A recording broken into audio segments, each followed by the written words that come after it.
All right, what I have here is something, I've been saying, go to the science. People want to say, Penrose and Hameroff aren't scientific, because of some of their personal beliefs or things they said. I mean, go to the science, and you guys are saying, well, they're saying these things about quantum consciousness. Yeah, they say they believe those things, but you can also look at the science. What are they working on? The building blocks of that.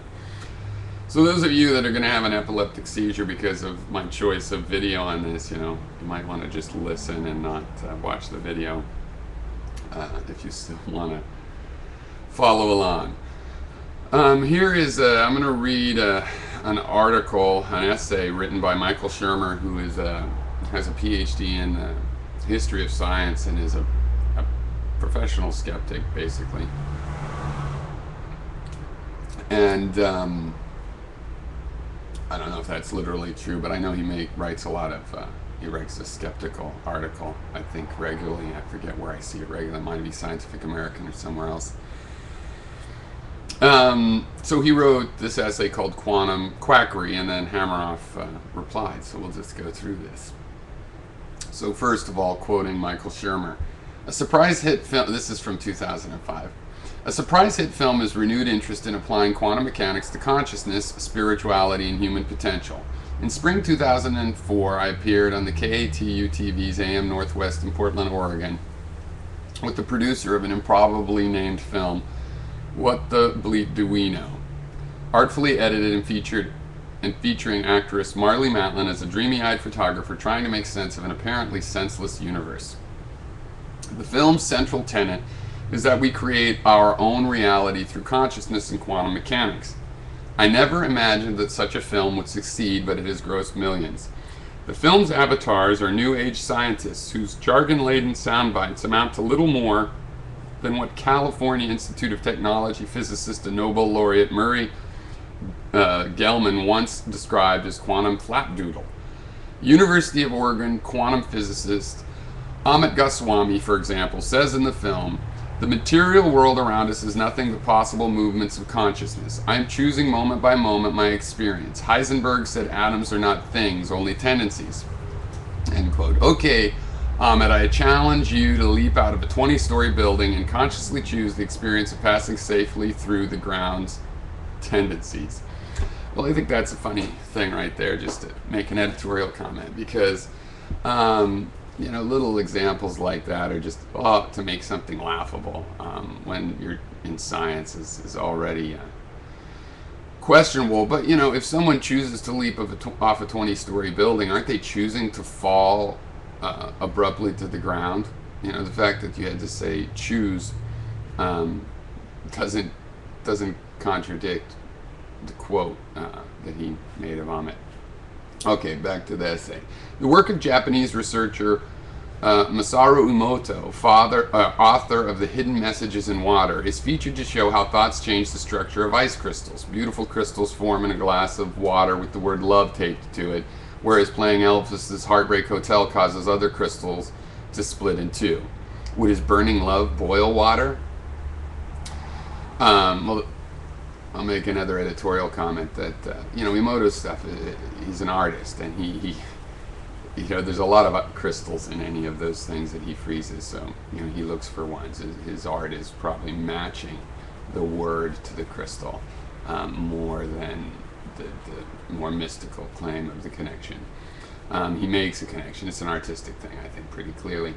The film's nadir is an interview with Ramtha, a 35,000-year-old spirit channeled by a woman named J.Z. Knight. I mean, it's not the nadir, that's ridiculous. That was the most ridiculous part of a fairly fanciful movie.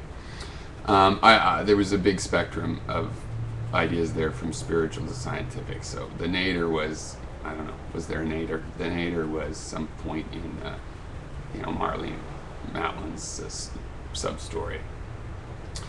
Anyway, back to the essay. I wondered where humans spoke English with an Indian accent 35,000 years ago. I mean, agreed, she's annoying.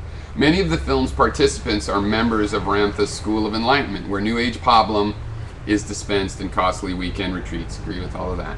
The attempt to link the weirdness of the quantum world to mysteries of the macro world, such as consciousness, is not new. The best candidate to connect the two comes from University of Oxford physicist Roger Penrose and physician Stuart Hameroff of the Arizona Health Sciences Center, whose theory of quantum consciousness has generated much heat but little light.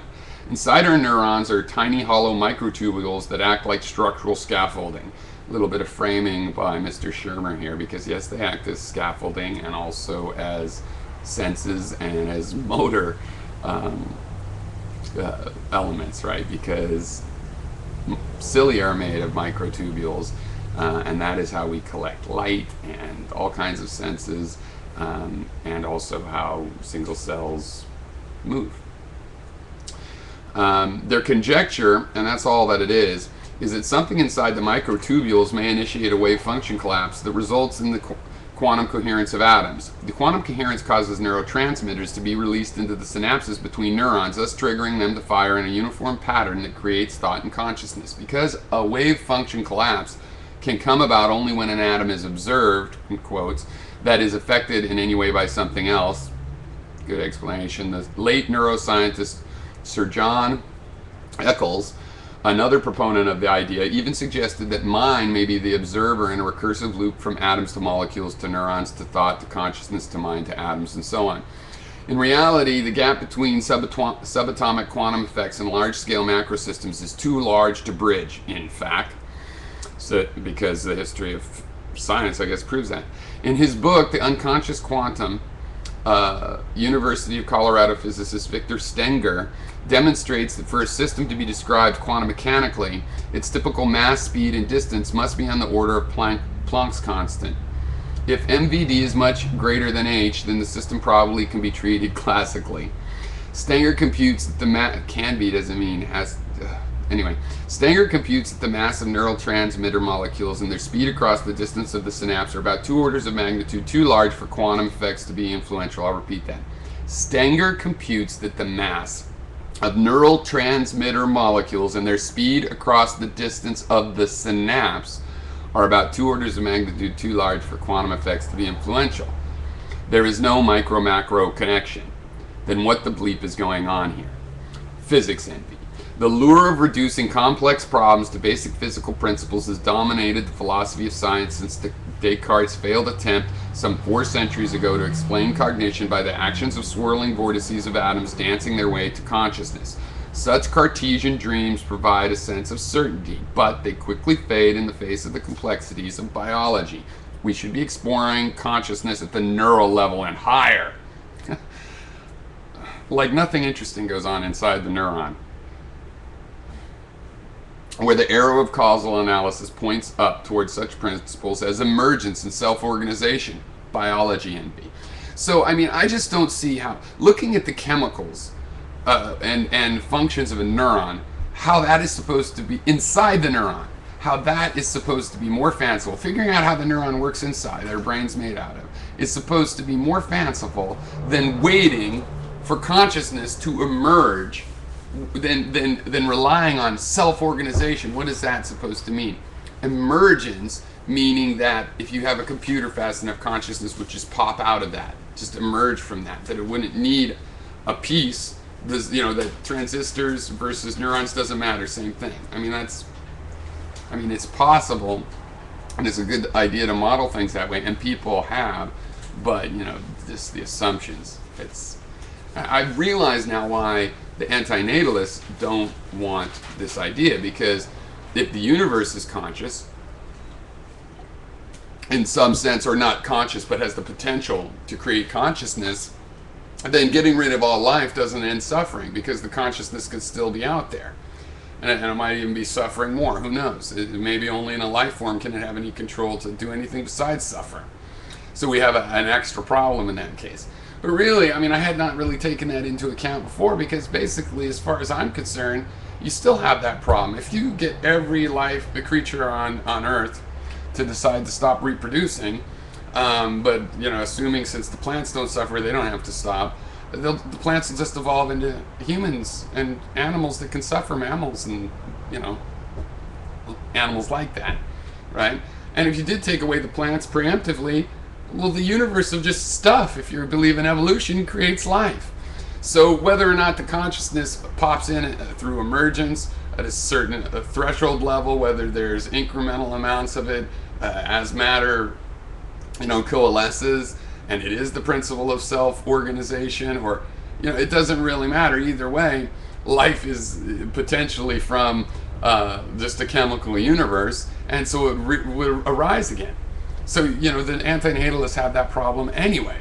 I need to leave one sentient person on the earth to just stop anything, go around banging life before it becomes immoral to kill it, because it gets far enough or something.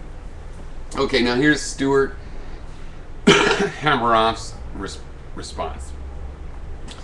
I read with interest Michael Shermer's skeptical criticism of the surprise hit film What the Bleep Do We Know?, in which I appear. The film attempts to link consciousness with the weirdness of quantum mechanics.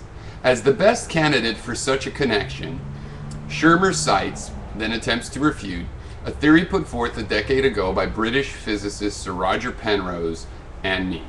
We attribute consciousness to quantum computation in structural proteins within the brain's neurons called microtubules. Okay, so let's keep up, everybody. Microtubules are real, they really are structural proteins, and they really are within the brain's neurons. So far, so good. Though Shermer correctly describes microtubules, part of the cell's cytoskeleton, as scaffolding, they also actively organize intracellular movement, transport, and neuronal synaptic plasticity, the apparent cornerstone of learning and memory. How are such activities organized? Pondering the amazing feats of unicellular protozoa which swim, avoid predators, learn, find food and mates, and have sex, all without benefit of a single synapse, the famed neuroscientist Charles Sherrington surmised a half-century ago, quote, of nerve there is no trace, but the cytoskeleton might serve. Indeed, cytoskeletal microtubules' periodic lattice structure, resembling switching circuits of computers, seems ideally suited to molecular scale computation. Okay, now what I know from Turing machines and what it takes to make a Turing machine, that is, a machine can do computation, yes, that structure would serve. Plus, it is doing some processing we can see behaviorally in that, like light can strike the cilia and then move into the nerve system, converted into neurochemical signals. It obviously isn't a neurochemical signal when it strikes as a photon, and I consider that processing, and I expect some sort of processing, of which computation is one of the most well-known types of processing, of course, in the current modern world. So the point here is not that protozoa are conscious. He seems to think they wouldn't, according to the Penrose equations that he uses, be conscious probably. The point here is that they have behavior without neurons, and something has to be serving that, And so there is some sort of computation or other behavior generating thing going on, and there's really no other candidates but the microtubules for that. And this is separate from whether there's quantum computation going on. All right. The states of microtubule protein subunits, bits in a microtubule computer, are regulated by quantum mechanical van der Waals London forces in intraprotein nonpolar pockets, suggesting that microtubule subunits could act not only like classical bits but also like quantum bits, qubits, in quantum computers. All right, now you think he's saying too much? Are the microtubule protein subunits, these tubulins, he's claiming they're regulated by a quantum mechanical force, the van der Waals London force. Well, I think they are. That's not spooky action at a distance. It's not entanglement or coherence or any of these things. It is a fact of chemistry, because chemistry, of course, is done in quantum mechanics, and the van der Waals London force is a fairly, ordinary, non-strange aspect of quantum mechanical chemistry. So yes, this plays a role. This is not the part saying that for sure superposition plays a role or entanglement or anything like that. It's just saying that yes, this force does play a role in intraprotein nonpolar pockets inside these microtubules.